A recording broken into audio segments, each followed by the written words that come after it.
Hi, this is Dan Hawes from Graduate Recruitment Bureau.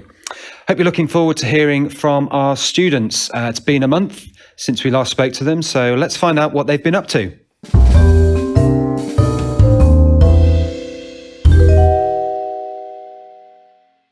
So I'm here with our newest member on Student Diaries, Anastasia. Looking forward to catching up on what she's been up to since we last spoke 4 weeks ago. Yeah. So, what's been going on? Nothing too exciting, I don't think. Okay. Last thing that I just recently did was submitting my first paper. That was brilliant. It was interesting. It was really kind of arduous, very nervous, and a lot of anxiety before actually submitting. Sure. Just because, again, as I said, I've not written anything in so long, but I have to kind of give myself a little bit of leeway and just hope for the best. Yeah. So yeah, in the meantime, what I've just been doing here and there is just trying to, I guess, get out a little bit more, like I think I previously told you about. Right. So I went to one of the talks, was like the BBC Question Time style event that we had last week. So that was really interesting. Went with a few people. So it was really, it was quite good to kind of get different perspectives from different parties, especially those I wouldn't necessarily align myself with. Sure. But it was great. Really good fun. And obviously, I guess in part relates a little bit to what I'm studying and with IR and everything else. Just trying to think of anything else I've been doing, really. It's just kind of gearing up and preparing to submit more work and everything else. And then obviously we have the strike. So I actually have nothing this week or next week at all. Wow, okay. So I guess I'm very deeply affected by what's going on, but I can't really be mad because I completely understand what's going on. Sure. I know a lot of my tutors and seminars being paid hourly or having a contract, even though they've worked here for years, it's really absurd. Yeah. It's about the pensions, isn't it? Yeah, pensions. So pensions, the actual pay, and then the workload as well. So the latest classes, the last classes that we have now are until about 8 p.m. which is crazy. So my Thursdays are constantly hectic. I don't leave until about 7 and I don't get home till about 8. Wow. So again, I completely understand why they're striking. Sure. And obviously I wouldn't necessarily want it to continue just because I can't cover most of my topics, but the whole point essentially is to cause disruption and in the hopes that they actually improve certain things and meet their demands. So I guess technically it's not free holiday, but I'm still doing work. It's just... Sure. Yeah, I understand. I understand. Well, it's happening at about 60 other universities. Yeah. So, I mean, I was at Leicester yesterday for an event, and there were pickets by the entrance to this particular building. When they saw me in a suit at the time, they realised I wasn't a student. But yeah, this is big news, and the knock-on effect is over the 8 days or so. Yeah. That's going to affect students' lecture time. But luckily, you've got your first big project over the line. Just going back to that, was that something you did as a group, or was it your own project? It was my own work. So it was an essay for one of the modules I actually struggle with the most, just because of the structure of that particular module. So instead of having the lecture and then the seminar, we actually have a 2-hour interactive lecture. So it's quite difficult not having time to speak to that as an individual tutor to kind of go over the reading, and the content is so heavy and dense, and it's quite difficult to kind of break down and understand and grasp. So having to try an essay on that was scary, but I really enjoyed it, even though I was worried about it. I learned a lot about Iraq War and all of that, humanitarianism. So it was good in the end. You got there in the end. Yeah. I mean, do you draw on your time when you were doing A levels? Your approach to writing essays. That's sort of a natural step for you to take, but given this particular setup, it took you a while to sort of get motivated by the sounds of it. Yeah, it did. So what was the trigger? What was the thing that made you open your laptop and start I opened it a few times. I don't know if I mentioned trying to start it. I had a panic attack, so I actually came back, and then I think it was honestly the people I live with, just because they're much older. So a lot of them are graduate entry, Canadian, doing law or doing master's degrees. So it's just about them kind of saying to me, okay, just break it down. How would you normally do it? And you've been trained since you're about 11 onwards to know how to answer a question. Sure. So I guess just had to find some sort of motivation to do that, and then having someone else look over it for me. Right. Because once you're staring at something for so long, you miss a lot of things, errors, in fact. So, so when I finally submitted it, it made a lot more sense than when I was just staring at it and looking at it. Yeah. Sure. It was pretty. It was a bit crazy for me. Good. But yeah. Yeah, I mean, that's the first big project. So, lots of changes for you in, the first couple of months you've been here. So that's one step forward. Of course, the strikes we've talked about, and you touched on the question time side of things. So, do students believe that MPs anymore are actually going to act on what they say? I mean, generally the population are very apathetic right now. I mean, what's the mood on campus? Are they, which party or which leader do they affiliate with, or are they even thinking of not voting? What's the kind of general mood among your friends? I think a lot of people in Brighton are very left-leaning, which is what I've found on campus as well. I think there's so many people, so many different. It's just very incredibly diverse. Yeah. But that being said, you do have, I guess, a lot of people feel a little bit more comfortable to kind of state that they're a little bit more right-wing. Yeah. But I think the general consensus is that they would vote for a particular party that is a little bit more left-wing. Sure. But I think that's just generally like the entire country, and you can feel that on campus as well, where there's just a lot of conflict, and it just feels like this is one of the most important decisions that we have to make. But I don't know, from what you would have seen on campus with like the strikes, and then people handing out leaflets as well to remind everyone to register to vote. All my group chats, actually, I'm in a lot, it's just telling people to register to vote. Okay. If you can't do that, go to your town, vote, I guess strategically as well. So it's really interesting. Everyone's really engaged. I haven't come across anyone that's just kind of said, well, we don't know what they're going to believe, and we kind of covered and touched that actually during the question time, right? As well. A lot of people are just worried about how do you instill hope to a lot of people who just think that this current state of our country we can't rectify a lot of the issues at the moment. But I think within the younger generation, there is still some sort of hope there. So I don't know. I mean, it's a huge demographic, and they're very keen to encourage more people to register to vote, because the last one there was a lot of talk, but they didn't. So maybe this time we'll see a bigger representation of students and graduates. So lots going on campus, and what you've been doing to sort of relax. I've just been like my usual thing, so just exercising more, yoga. I started hiking now over the weekend, so just trying to explore the terrain. Sussex, I'm going to be here for the next 3 years, so I need to say I've done something. So that's been really good fun. I've been back home, which is London, a few times now, just trying to kind of work out here and there things that I can do. So I've still been, I think I previously mentioned, I worked for a charity earlier this year. Yes. So I might be doing that during Christmas break as well. And then working a little bit just to cover certain things here and there going into next year. Good. That would be really good fun. Brilliant. Yeah. All right, lovely to catch up with you, Anastasia, and we look forward to finding out what you've been up to next time. All right, thanks. Thank you.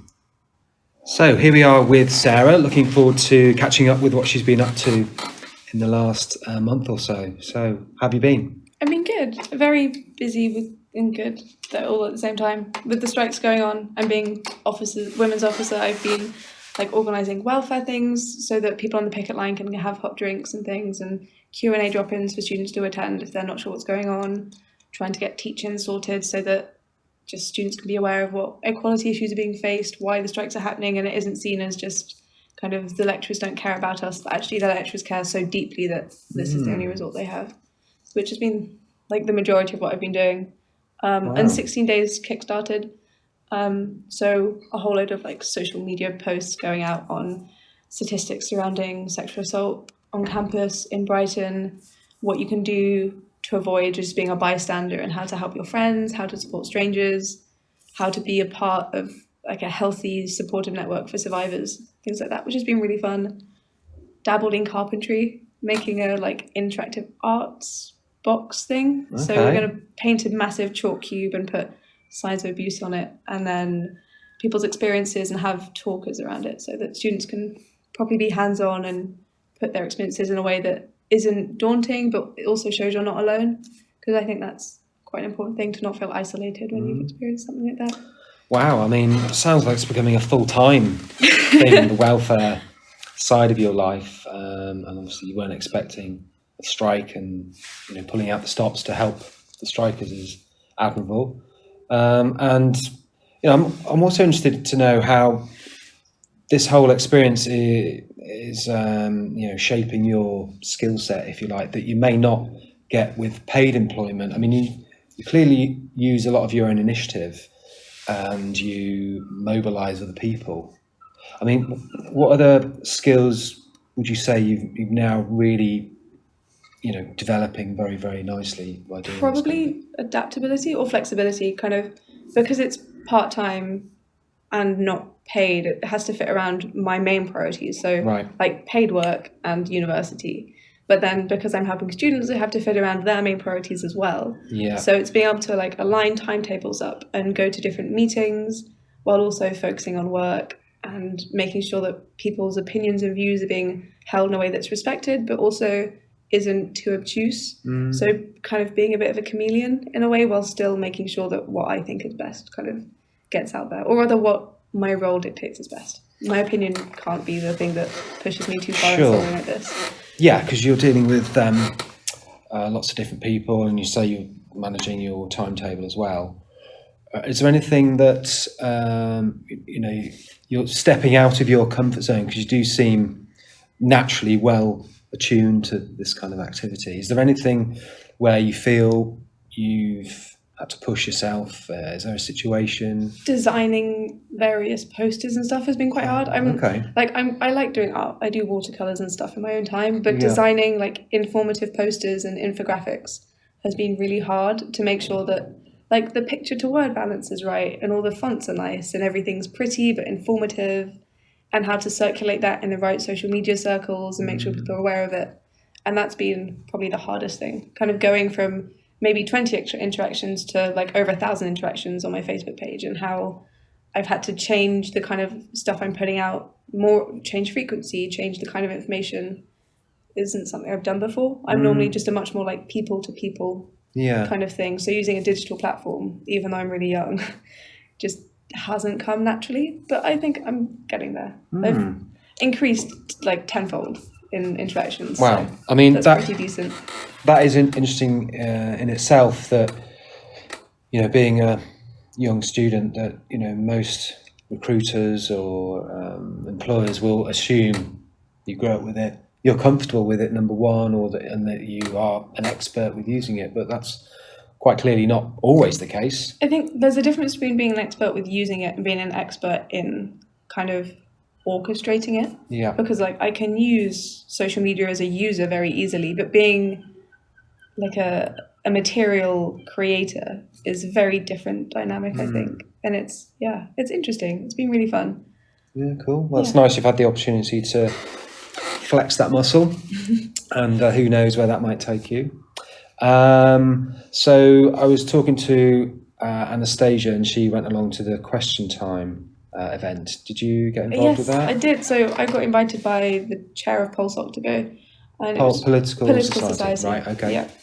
Who were co-chairing it with IDS, the Student Union, the university. And it was really good. The questions asked were well put forward. I think the Conservative chap got a little bit flustered. I later found out he and the Labour representative had gone to school together, so they had quite a few in-jokes. So between kind of arguing on stage, they would like look at each other and laugh, and it was interesting. But I think the room definitely mirrored what I think is representative of Brighton. Greens were super supportive. Yeah. Labour was super supportive. Lib Dems a little bit.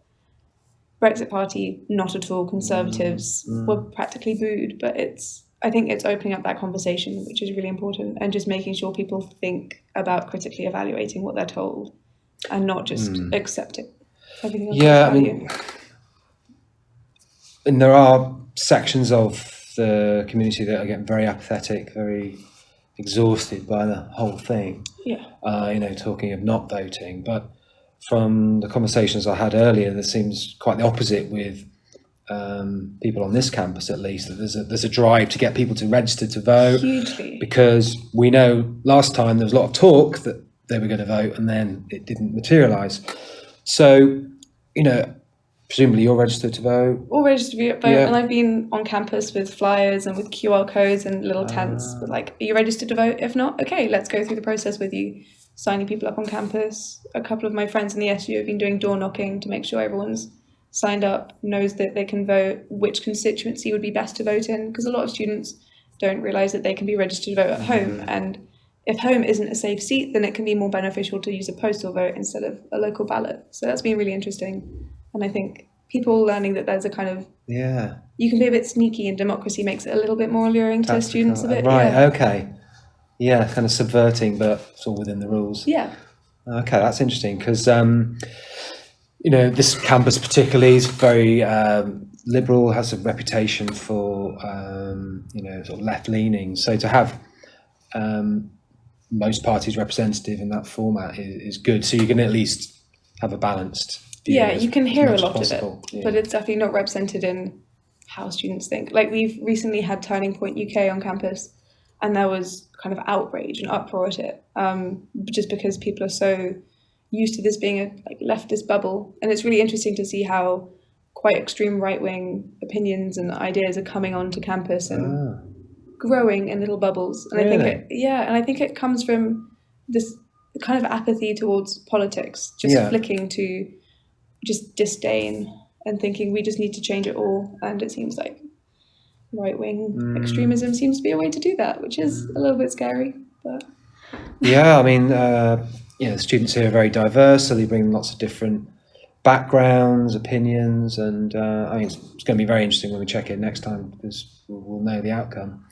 But particularly right now, we've got the strikes as well, at 60 of the universities, so there's definite political fervour occurring. Are students interested? I mean, they support what's going on? I mean, you've been out there and you've been speaking to people and getting involved. So, what's your take on it? So generally, I think you can fairly well divide the campus into two groups: people that don't care and people that are very enthusiastic. There's no really middle ground. The students that don't care are just a bit upset that they're missing lectures and think, well, I get that the university has to treat lecturers well, but like, I'm paying $9,000, where is my education? But then there are other students that have been a bit more informed and generally have more personal relationships with lecturers and recognise that actually our educational environment is our working environment, and the two can't be separated. We're entwined. So lecture and staff well-being is our educational quality.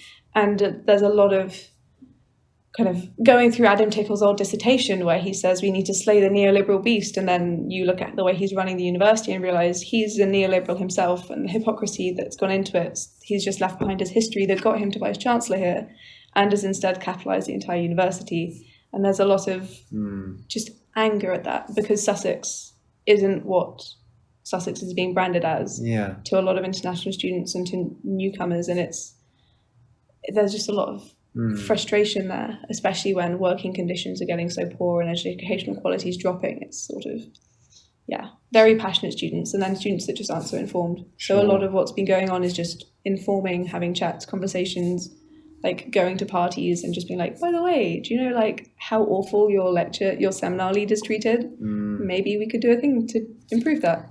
Yeah, I mean, it's I've had strikes before, of course. It depends, well, one, if they're sorted out quickly, or two, if it turns ugly. But students are in the eye of the storm in the end. So it's good that they can sort of understand and be patient in the meantime. So we'll find out what happens there. So apart from all of that, what else have you been up to relax, have fun? I've been working a lot at the Grand. I'm trying to save up for Christmas so I can get nice Christmas presents. Sure. Which has been really fun. I've done some private parties, which has been really good. So I've kind of had to take on more of a leadership role as a waitress instead of just like being told what to do by the managers. I'm like, cool, I'm organising this whole party room of 40 people.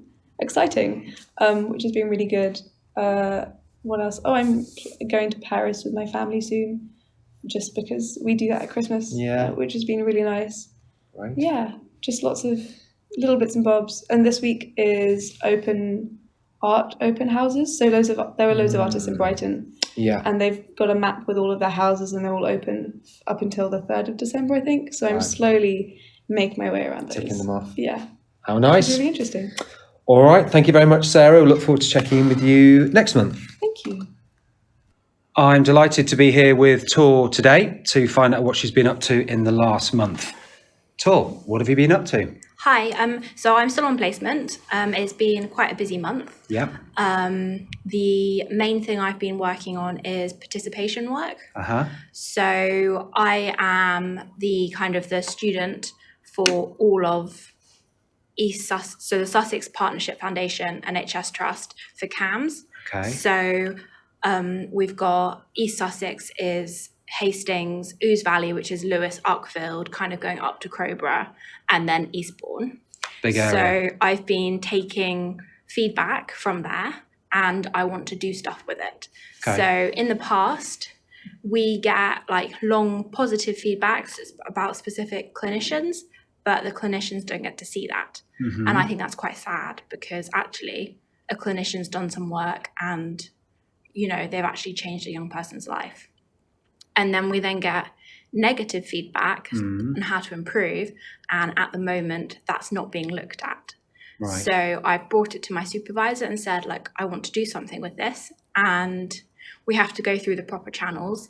But yes, she said that we can do something. So I'm really excited about that. Wow. So you've used your initiative to challenge former ways of doing something to your supervisor. So was that out of your comfort zone, or are you quite happy to make that step? I was quite happy because I get on with my supervisor, and she was kind of suggesting that I do take an initiative, and she was kind of encouraging me. So I've done it on a few other things.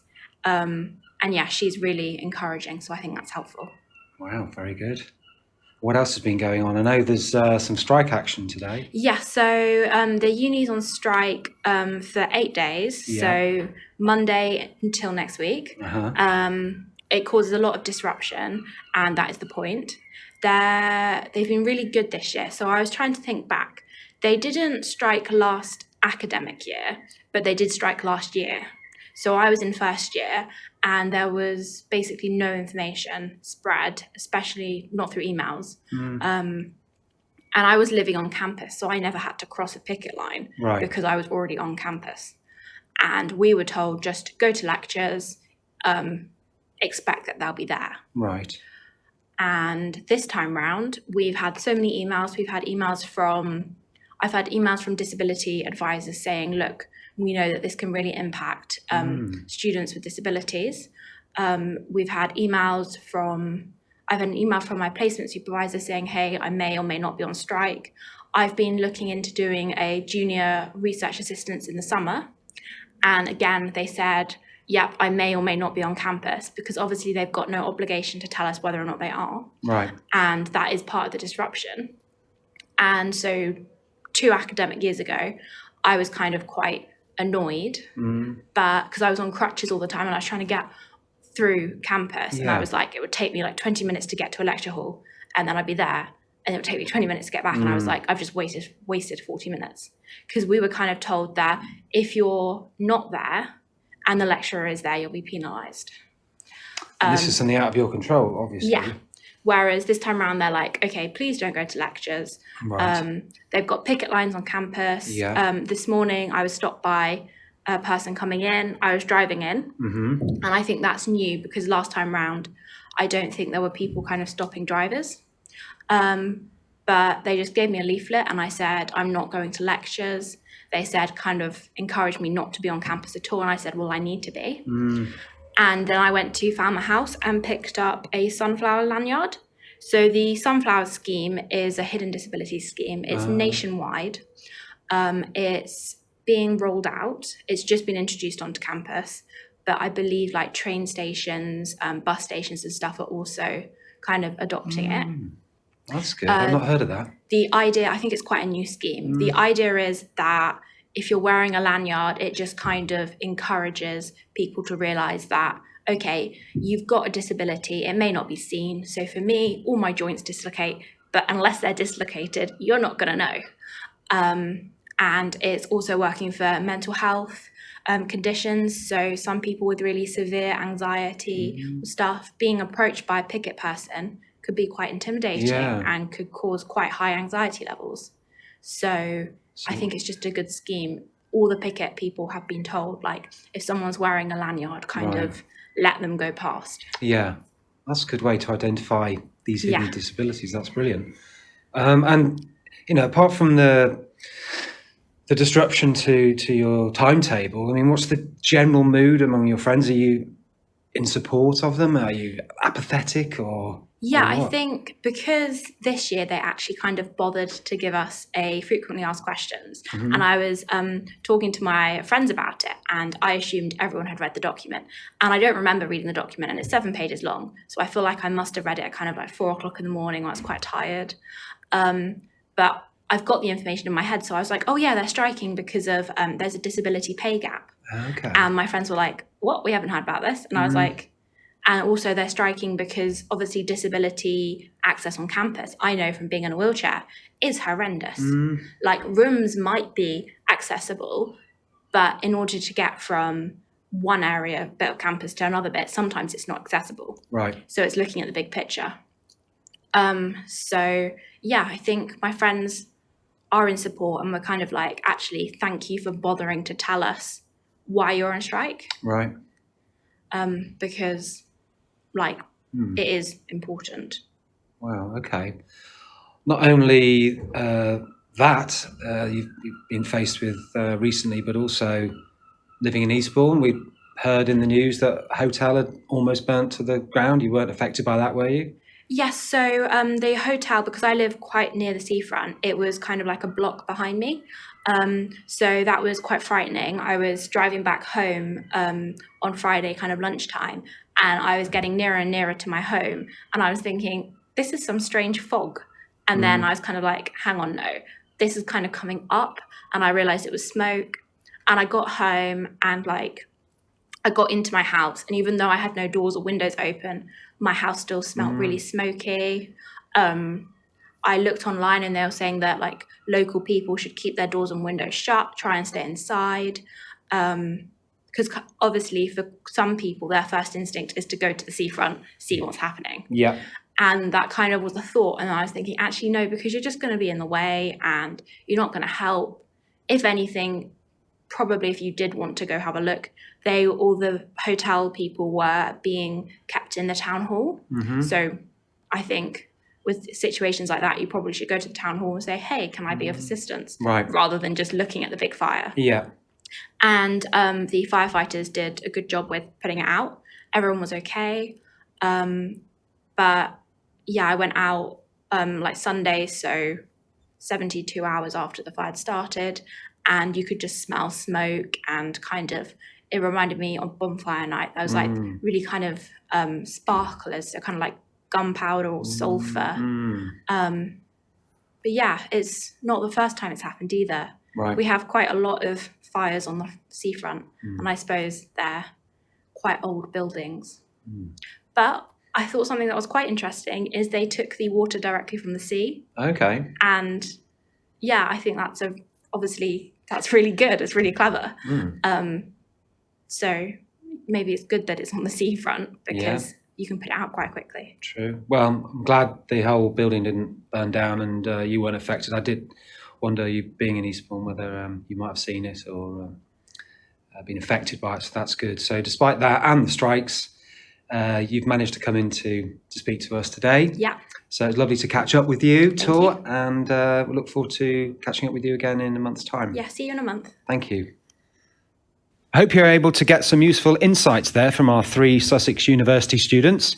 I'll be back on campus next month to check in with Anastasia, Tor and Sarah. Thank you.